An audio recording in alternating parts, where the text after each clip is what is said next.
ഇവള് പരിചയപ്പെട്ടത് ഫേസ്ബുക്ക് ഒരു സൗഹൃദത്തിലൂടെയാണ് ഈ വിഷ്ണു എന്ന പ്രതിനെ പരിചയപ്പെട്ടത്.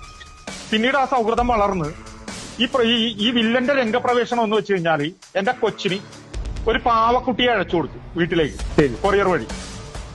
അങ്ങനെയാണ് ഇവൻ വീട് അഡ്രസ് മനസ്സിലാക്കിയത് നമ്മുടെ. ഹായ് ഗൈസ്, എല്ലാവർക്കും പുതിയൊരു വീഡിയോയിലേക്ക് സ്വാഗതം. ഇപ്പോൾ നമ്മുടെ സോഷ്യൽ മീഡിയ തുറന്നു കഴിഞ്ഞാൽ എവിടെ നോക്കിയാലും അവിഹിതം മാത്രമേ കാണാനുള്ളൂ. ഈ കഴിഞ്ഞ കുറച്ച് ദിവസങ്ങളായി ഫേസ്ബുക്ക് നോക്കിക്കഴിഞ്ഞാലായിട്ട് കൂടുതലായിട്ടും കണ്ടത് ഒരു അവിഹിത കഥയാണ്. അതായത് ഒരു മുസ്ലിം യുവതി 7 വയസ്സുള്ള ഒരു കുട്ടിയെയും കൊണ്ട് ഒരു ആളുടെ കൂടെ ഒളിച്ചോടിപ്പോയി. അത് അവരുടെ ഭർത്താവ് ഒരു ഗൾഫിലായിരുന്നു, 2 വർഷമായിട്ട് അവിടെ ജോലിയും കാര്യങ്ങളൊക്കെ ആയിരുന്നു. അയാൾ തിരിച്ചു വരുന്നു എന്ന് പറഞ്ഞപ്പോഴാണ് ഭാര്യ ഇങ്ങനെ ഒരു കടുങ്കൈ ചെയ്തത്. അതോ ഈ ഒളിച്ചോടി പോയത് ഒരുത്തൻ്റെ കൂടെയാണല്ലോ. അവനാണെങ്കിൽ കല്യാണം കഴിഞ്ഞ് 3 മക്കളുള്ള ഒരുത്തനായിരുന്നു, അവൻ്റെ കൂടെയാണ് ഇവിടെ ഓടിയത്. അപ്പോൾ എന്തായാലും ഇപ്പം എവിടെ നോക്കിയാൽ ഇത് മാത്രമേ ഉള്ളൂ. അത് പ്രത്യേകിച്ച് കല്യാണം കഴിച്ച് മക്കളും ഒക്കെ ഉള്ള അവളുമാരാണ് പല അവന്മാരുടെ കൂടെയും ഒളിച്ചോടുന്നത്. എന്തായാലും അതുപോലെ തന്നെ ഒരു വോയിസ് ഇപ്പോൾ പുറത്ത് വന്നിട്ടുണ്ട് കേട്ടോ. ഇത് തന്നെ സംഭവം കല്യാണം കഴിച്ച ഒരു കുട്ടിയുള്ള ഒരു സ്ത്രീയാണ് കേട്ടോ. ആ സ്ത്രീ സ്വന്തം ഭർത്താവിനെയും കുട്ടിയെ ഉപേക്ഷിച്ചിട്ട് ഒരുത്തൻ്റെ കൂടെ അങ്ങ് ഒളിച്ചോടി പോവുകയാണ്. എന്തായാലും അതിൻ്റെ കുറച്ച് വോയിസുകൾ ഇപ്പോൾ സോഷ്യൽ മീഡിയയിൽ വലിയ ചർച്ചയാണ്. നമുക്ക് എന്തായാലും അതൊന്ന് കേട്ടിട്ട് വരാം. അല്ല, ഇനിയെങ്കിലും നമ്മൾ പ്രതികരിക്കാണ്ടായി കഴിഞ്ഞാൽ ഒരു സാധാരണക്കാരനായ എനിക്ക് പോലും ഈ കേരളത്തിൽ നീതി കിട്ടാത്ത ഒരു അവസ്ഥയാണ്. എന്താണ് ചേട്ടാ വിഷയം ഒന്ന് കൃത്യമായി ഒന്ന് പറഞ്ഞുതരാമോ? അതെന്താണെന്ന് അറിയാം. നമ്മുടെ ഇവിടുത്തെ കേരളത്തിലെ നീതിയും നീതിന്യായ വ്യവസ്ഥിതിയും മാറാത്ത കാലത്തോളം ഒരു സാധാരണക്കാരനും ഇവിടെ നീതി കിട്ടത്തില്ല. ഇനി ഞാൻ എന്റെ വിഷയത്തിലേക്ക് കടക്കാം. ശരി പറഞ്ഞു. അതായത് കുമ്പളങ്ങി എന്ന സ്ഥലത്ത് നടന്നൊരു വിഷയമാണ്. അതായത് ഇപ്പൊ ഈ വിഷയം നടന്നിട്ട് ഇപ്പൊ 5 വർഷം കഴിഞ്ഞു. അതായത് എന്റെ കുടുംബത്ത് നടന്ന വിഷയം, സന്തോഷം നിറഞ്ഞ എന്റെ കുടുംബം തകർന്ന വിഷയം, സോഷ്യൽ മീഡിയ വഴി തകർന്നു പോയ ഒരു കുടുംബം. അതായത് വിഷ്ണു എന്ന പ്രതി മൂലം, തൃശ്ശൂരുള്ള ആണ് വിഷ്ണു എന്ന പ്രതി. അവന്റെ അഡ്രസ്സ് ഞാൻ പറഞ്ഞിട്ട് തുടങ്ങും, അല്ലെങ്കിൽ പകുതിക്ക് വെച്ച് വിട്ടുപോകും. അതായത് വിഷ്ണു എന്നാണ് അവന്റെ പേര്, പ്രതിയുടെ പേര്. തൃശ്ശൂരാണ് അവന്റെ സ്ഥലം, ചാലക്കുടി റോഡ്, തുമ്പൂരാണ് അവന്റെ വീട്. തുമ്പൂർ എന്ന് പറഞ്ഞ സ്ഥലത്താണ് വീട്. അവന്റെ വീട്ടുപേര്, അവന്റെ അച്ഛന്റെ പേര് രവി എന്നാണ്. നടുവില വളപ്പിൽ എന്നാണ് അവന്റെ വീട്ടുപേര്. കൊട്ടനല്ലൂർ താലൂക്കാണ്. വിഷയത്തിലേക്ക് ഇനി വിഷയത്തിലേക്ക് ഇത് വളരെയധികം കേരളം ചർച്ച ചെയ്യേണ്ട ഒരു വിഷയമാണ്. ഇത് പല ന്യൂസ് ചാനലുകളും ഏറ്റെടുക്കേണ്ട വിഷയമാണ്.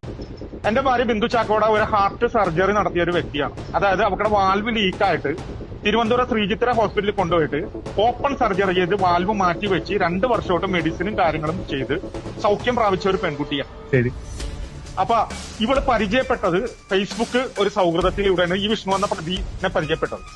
പിന്നീട് ആ സൗഹൃദം വളർന്ന് ഈ വില്ലന്റെ രംഗപ്രവേശനം എന്ന് വെച്ച് കഴിഞ്ഞാൽ എന്റെ കൊച്ചിന് ഒരു പാവക്കുട്ടിയെ അയച്ചു കൊടുത്തു വീട്ടിലേക്ക് കൊറിയർ വഴി.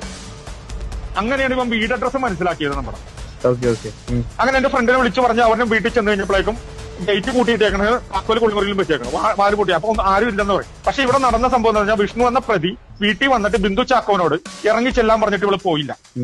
എന്നിട്ട് ഇവളെ കഴുത്തിന് പിടിച്ചും അപ്പച്ചന്റെ മുറി വെച്ച് മതലേട്ട് ഇടിക്കണത് എന്റെ കൊച്ചു കണ്ടിട്ടിരിക്കുക. കൊച്ചിനെ കൊന്നു കളയോന്നും പറഞ്ഞിട്ടാണ് ഈ തായോളി മോൻ ഇവിടെ നിന്ന് കൊച്ചിനെയും തള്ളേനും കൂടി ഇറക്കിയിട്ട് എറണാകുളത്ത് പോയിട്ട് ഇവര് റൂം എടുത്തിട്ട് 2ാം ദിവസം ഈ കൊച്ചിനെ കൊണ്ടുവന്നിട്ട് നാരങ്ങത്തറ എന്ന് പറഞ്ഞ ഒരു ദ്വീപിൽ കൊണ്ടുവന്നിട്ട് കൊച്ചിനെ ഉപേക്ഷിച്ചിട്ടും പോയി. ഒരു അച്ഛനാണ് ഞാൻ.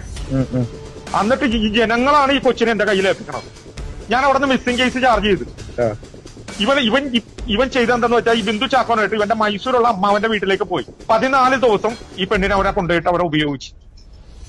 അവന്റെ ലൈംഗികപരമായിട്ട് അവന്റെ എല്ലാ ആഗ്രഹങ്ങളും സാധിച്ചു കഴിഞ്ഞതിന് ശേഷം മിസ്സിംഗ് കേസ് ചാർജ് ചെയ്ത് ഇവൾ അറസ്റ്റ് ചെയ്ത് പള്ളൂരുത്തി പോലീസ് സ്റ്റേഷനിൽ കൊണ്ടുവന്നു.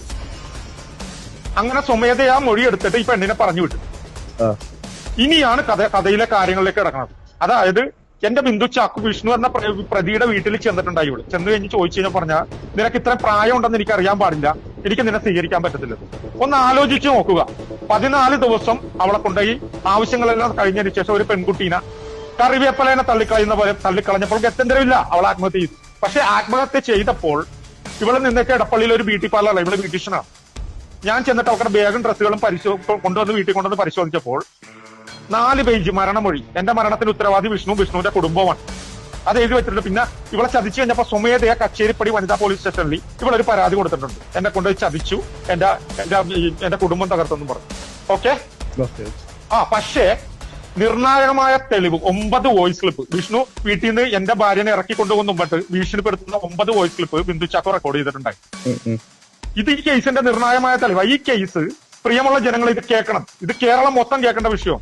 ഇതിന്റെ നിർണായകമായ തെളിവുകളെല്ലാം എന്റെ സ്റ്റേഷൻ പരിധിയായ പള്ളൂരുത്തി പോലീസ് സ്റ്റേഷനിൽ ഞാൻ സമർപ്പിക്കുമ്പോൾ അന്ന് സ്റ്റേഷൻ പരിധിയിൽ ചാർജ് എടുത്തിരുന്ന CA സിൽവസ്റ്റൺ എന്ന വ്യക്തിയാണ്. അന്ന് സമ്മതം എന്ന് പറഞ്ഞ ഒരു പോലീസ് ഉദ്യോഗസ്ഥന്റെ കയ്യിലേക്കാണ്, ഫോണിലേക്കാണ് ഞാൻ ഈ വോയിസ് റെക്കോർഡ് സെൻഡ് ചെയ്ത് കൊടുക്കുമ്പോൾ ഇവള് നിന്നേച്ച ബ്യൂട്ടി പാർലറുടെ മേഡത്തിന്റെ ആങ്ങള 4-5 പേര് സാക്ഷികളായിട്ടാണ് ഈ വോയിസ് റെക്കോർഡ് കൊടുത്തത്. ഇതൊക്കെ കൊടുത്തു കഴിഞ്ഞപ്പോ ഇത് CAയുടെ റൂമിൽ ഇരുന്ന് ഞാൻ അടക്കം കേട്ടതാ. ബിന്ദു കരയുന്നത് വരെ അതിലുണ്ട്. ഞാൻ വരത്തില്ല വിഷ്ണുവരത്തിലെന്ന്. പക്ഷെ ഈ നിർണായകമായ തെളിവ് കൊടുത്തപ്പോൾ അന്ന് പള്ളുരുത്തി പോലീസ് സ്റ്റേഷനിലെ ഏമാമാർ പറഞ്ഞത് ഈ നിർണായകമായ തെളിവ് മാത്രം മതി വിഷ്ണു എന്ന പ്രതി ഉള്ളിൽ പോകുവാൻ. പിന്നീട് സംഭവിച്ച കാര്യങ്ങളാണ് കേരളം അറിയേണ്ടത്. ഇവിടെ കേരളത്തിൽ നടക്കുന്ന വിഷയങ്ങൾ, നിർണായകമായ പല കേസുകൾക്കും തുമ്പ് കിട്ടാണ്ട് വരുന്നത് ഇവിടുത്തെ കേരള പോലീസിന്റെ ചെറ്റത്തരങ്ങൾ കൊണ്ട് തന്നെയാണ്. അതായത് ഏതൊരു കേസും ആയിക്കൊള്ളട്ടെ, കേസിന് ബലം എന്ന് പറഞ്ഞാൽ തെളിവുകളാണ് കോടതിയിലേക്ക് വേണ്ടത്. പക്ഷേ ഇവിടെ ചെയ്യുന്നത് എന്താണെന്ന് അറിയാം, പ്രതിയുടെ കൂട്ടരെ വിളിച്ചു വരുത്തി പള്ളൂരുത്തി പോലീസ് സ്റ്റേഷനിൽ ഈ മരണമൊഴിയും രേഖകളും ഈ വോയിസ് റെക്കോർഡും എല്ലാം വെച്ചിട്ട് ഈ പോലീസുകാർ വില പേശിയിട്ട് നല്ല വില പറഞ്ഞ് കച്ചവടം ഉറപ്പിച്ചു. ബിന്ദു ചാക്കോന്റെ വരെ മരണം നല്ലൊരു ബിസിനസ് ആക്കി മാറ്റിക്കളഞ്ഞ് Palluruthy police station. Ernakulam Palluruthy police station അന്ന് ആരായിരുന്നു അവിടുത്തെ CA ആയിട്ട് നിന്നേച്ചത് CA സിൽവസ്റ്റൺ ആണ്. പിന്നെ സമദ് എന്ന് പറഞ്ഞ പോലീസ് ഉദ്യോഗസ്ഥന്റെ ഫോണിലേക്കാണ് ഇത് സെൻഡ് ചെയ്ത് കൊടുത്തത്. അവിടുത്തെ കോൺസ്റ്റബിൾ ആണ് സമദ് എന്ന് പറഞ്ഞ പോലീസ്. അതെ. ആ പുള്ളി ഇന്ന് മട്ടാഞ്ചേരി CA ഓഫീസിലാണ് വർക്ക് ചെയ്യണം. ഒന്ന് ആലോചിച്ച് നോക്കുക, കേരള പോലീസിന്റെ തനി ചെറ്റത്തരങ്ങൾ. അതായത് ഗവൺമെന്റ് സാലറിയും പറ്റി ഈ കാവ്യ വസ്ത്രവും അണിഞ്ഞിട്ട് നീതി നടപ്പിലാക്കേണ്ട നീതിപാലകർ തന്നെ ചെയ്യുന്ന ചെറ്റത്തരങ്ങളാണ്. ഇത് പിണറായി സർക്കാരിന്റെ ഭരണകാലത്ത് ഞാൻ മുഖ്യമന്ത്രിക്ക് പരാതി കൊടുത്തു. ഒരു മനുഷ്യനാണ് ഞാൻ. മുഖ്യമന്ത്രിക്ക് പരാതി കൊടുത്തു, മനുഷ്യാവകാശ കമ്മീഷന് പരാതി കൊടുത്തു, വനിതാ കമ്മീഷന് പരാതി കൊടുത്തു, കൊച്ചി പോലീസ് കമ്മീഷണർക്ക് പരാതി കൊടുത്തു, കളക്ടറിന് പരാതി കൊടുത്തു. ഞാൻ കൊടുക്കാത്ത പരാതി ഒന്നുമില്ല. എവിഡൻസ് അടക്കം ഇമെയിൽ അടക്കം എന്റെ വീട്ടിൽ വന്ന് 4ഓളം ചാനൽ കവർ ചെയ്താണ്. ലോകം മുഴുവൻ കണ്ട വിഷയമാണ് ഇത്. ചെല്ലാനം ചാനൽ കവർ ചെയ്ത്, ട്രൂ TV ചാനൽ കവർ ചെയ്ത്, അങ്ങനെ 4-5 ചാനൽ കവർ ചെയ്ത, നവകേരള ന്യൂസ് ചാനൽ കവർ ചെയ്ത വിഷയമാണ് ഇത്. ചാനൽ കവർ ഇന്ന് ഈ വിഷയം ലോകം അറിയണം. ഒരു കുടുംബം ഇപ്പൊ ഒരു കുഞ്ഞ് അനാഥമായി മാറിയിരിക്കുകയാണ്. 6 വയസ്സുള്ള ഒരു കുഞ്ഞിനെ തള്ളേനെ ഇല്ലാണ്ടാക്കി. അപ്പോൾ എല്ലാവരും കേട്ടല്ലോ, ഭർത്താവിൻ്റെ തന്നെ വോയിസാണ് നമ്മൾ കേട്ടത്. ഈ ഒരു സംഭവം നടന്നിട്ട് ഏകദേശം 5 വർഷമായി. അത് സംഭവം വേറൊന്നുമല്ല, സോഷ്യൽ മീഡിയ വഴി ഫേസ്ബുക്ക് വഴി ഒരുത്തനുമായിട്ട് പരിചയപ്പെട്ട് അവനുമായിട്ട് അങ്ങ് അവിഹിത ബന്ധമാകുന്നു. ഒരു കുട്ടിയുള്ള, ഒരു പെൺകുഞ്ഞുള്ള ഒരു സ്ത്രീയാണ് കേട്ടോ. അവർ ഇവനുമായിട്ട് അവിഹിതത്തിലാകുന്നു. അവസാനം ഇവൻ്റെ കൂടെ ചെയ്യുന്നില്ല എന്നുണ്ടെങ്കിൽ ഭീഷണിപ്പെടുത്തുന്നു. അങ്ങനെ ഇവളെന്ത് ചെയ്തു, ഇവളുടെ ഭർത്താവിനെയും കുഞ്ഞിനെയൊക്കെ ഉപേക്ഷിച്ചിട്ട് അവൻ്റെ കൂടെ അങ്ങ് പോയി. കുറേ ദിവസം അവൻ്റെ കൂടെ പോയി താമസിച്ച് അവൻ്റെ കാര്യങ്ങളൊക്കെ കഴിഞ്ഞപ്പോൾ അവനങ്ങ് നൈസായിട്ട് അങ്ങ് ഒഴിവാക്കി. അതാണ് സംഭവം. എന്തായാലും ആ ഒരു സ്ത്രീ ഇന്നിപ്പോൾ ജീവിച്ചിരിപ്പില്ല. അവരവരുടെ ജീവൻ തന്നെ നഷ്ടപ്പെടുത്തി കഴിഞ്ഞു. പക്ഷേ ഇതിന് കാരണക്കാരായിട്ടുള്ള ആ ഒരു പ്രതിക്ക് ശിക്ഷ ലഭിച്ചിട്ടില്ല. ഇവിടെ തെറ്റുകാർ കേരള പോലീസും ഇതിന് കാരണക്കാരാണ് എന്നാണ് ആ ഒരു സ്ത്രീയുടെ ഭർത്താവ് പറയുന്നത് കേട്ടോ. കാരണം ഇവിടെ നഷ്ടമായത് ആർക്കാണ്? ആ ഒരു കുഞ്ഞിന് അതിൻ്റെ അമ്മയെ നഷ്ടമായി. ഇപ്പം ഈ ഭർത്താവ് എന്ന് പറയുന്ന ആൾക്ക് വേറെ ആണെങ്കിലും അയാൾക്ക് കല്യാണം കഴിക്കാം അല്ലേ, അയാൾക്ക് ജീവിക്കാം. പക്ഷെ ആ കുഞ്ഞിന് അതിൻ്റെ അമ്മയെ തിരിച്ചു കിട്ടുമോ? ഒരിക്കലും കിട്ടത്തില്ല. അപ്പോൾ ഇതുപോലെയൊക്കെ ഇറങ്ങിത്തിരിക്കുന്ന പല സ്ത്രീകളും ചിന്തിക്കുക, എല്ലാവർക്കും അവസാനം ഇതൊക്കെ തന്നെയായിരിക്കും സംഭവിക്കാൻ പോകുന്നത്. ഇതുപോലെയൊക്കെ ഇറങ്ങിപ്പോകുന്നവളുമാർ സ്വന്തം എന്താ പറയുക, ഭർത്താവും കുട്ടികളും ഒക്കെയുള്ള പല സ്ത്രീകളും ഇപ്പോൾ ഈ ഒരു രീതിയിൽ അവിഹിതവും അല്ലെങ്കിൽ സോഷ്യൽ മീഡിയ വഴി പരിചയപ്പെട്ട ആൾക്കാരുമായിട്ടൊക്കെ ഇറങ്ങി പോവുകയാണ്. എല്ലാവർക്കും അവസാനം ഇതൊക്കെ തന്നെ ആയിരിക്കും കിട്ടാൻ പോകുന്നത്. എന്താ നമ്മളിതിന് പറയേണ്ടത്? എന്താ, എത്ര കണ്ടാലും കേട്ടാലും പഠിക്കാത്ത കുറേ സ്ത്രീകളുണ്ട്. ഇപ്പോൾ കൂടുതലും ഇങ്ങനെയുള്ള സ്ത്രീകളാണ് കല്യാണം കഴിച്ചു മക്കളും കുടുംബവും ഒക്കെ ഉള്ള അവളുമാരാണ് പല ആൾക്കാരുടെ കൂടെയും അവിഹിതത്തിനും അതിനും ഇതിനൊക്കെ പോകുന്നത്.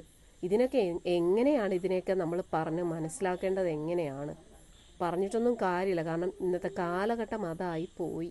നിങ്ങൾക്ക് എന്തു തോന്നുന്നു ഈ ഒരു വിഷയത്തിൽ? അഭിപ്രായം എന്തായാലും കമൻറ്റ് ചെയ്യാൻ മറക്കരുത്.